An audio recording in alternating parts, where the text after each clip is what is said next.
Tartsatok velünk ebben a borongós, ügyintézős, kikapcsolódós júniusi napi vlogban. Úgy, ahogy minden reggelünket, ezt a reggelt is kávéval indítottuk.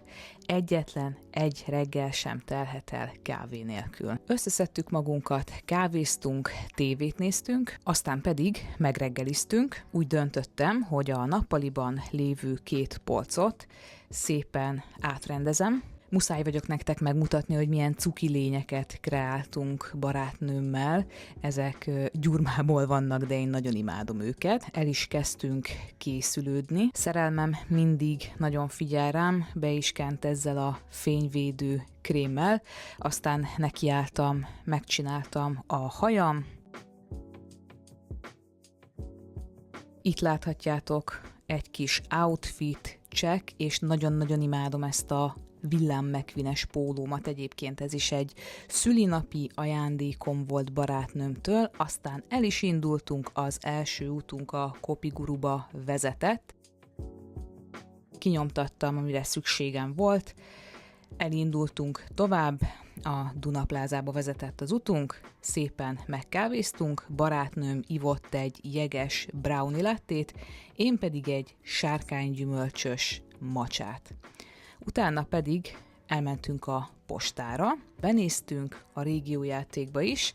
Itt nem vettünk semmit, de nagyon-nagyon szeretünk mindig itt körülnézni. Aztán, amikor kiszórakoztuk magunkat, bementem a bankba, utána pedig a jóasszonyba beültünk ebédelni, de hát harmadjára próbálkoztunk ezzel, és nem volt most sem jó élményünk, úgyhogy hagyjuk is az egészet. A MediaMarktba is benéztünk, de sajnos nem találtuk meg, amiért mentünk, úgyhogy majd megrendeljük. A barátnőm pedig vett magának egy labradorit követ, ő nagyon-nagyon imádja ezeket, nekem is sok ilyen karkötőm van. Benéztünk még a Pepco-ba is, innen csak egy Hot Wheels autó jött velem, amit barátnőmtől kaptam.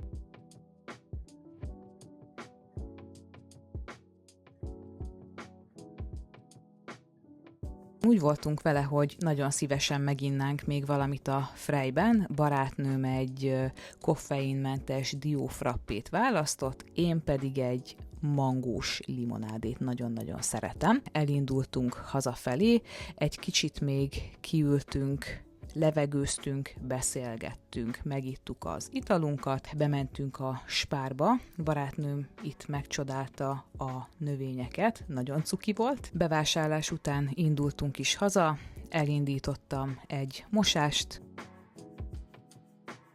majd amikor megállt a mosógép, barátnőm kiteregetett, én pedig fölvágtam ezt az isteni mézédes dinnyét. Kicsit később ettünk egy kis cseresznyét is. Szerelmem itt megnézette velem a Megszállottság című filmnek az előzetesét, ugyanis ő szeretné megnézni a moziban. Nekiállt levest készíteni, közben ettünk egy kis humuszt zöldségekkel. Amíg főtt a leves, addig én befestettem a szemöldökömet. Ezt a szemöldökfestéket a DM-ben szoktam vásárolni. És voilà, kész is lett a leves, isteni finom, nagyon-nagyon szeretem barátnőm főztjeit. Kicsit később még lementünk nézelődni, és a következő felvételen hallhatjátok, hogy az egyik óvodában mekkora buli volt. Bementünk a Pepco-ba, ahol mindketten találtunk magunknak bögrét. Ez az enyém, itt pedig a barátnőmé, mutatja, hogy itt van a kedvenc makkos sapkás cicája. A Kikbe is betértünk szétnézni, én nagyon-nagyon imádok itt és a Pepco-ban nézelődni, de szerintem nagyon sokan így vagyunk ezzel.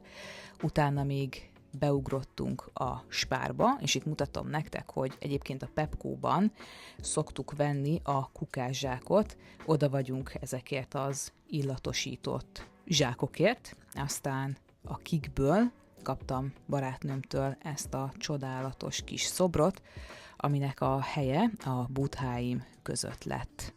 A nap végén már nem volt több energiánk, így megnéztük az Agyugrász című mesét, amit mindenkinek nagyon-nagyon tudok ajánlani.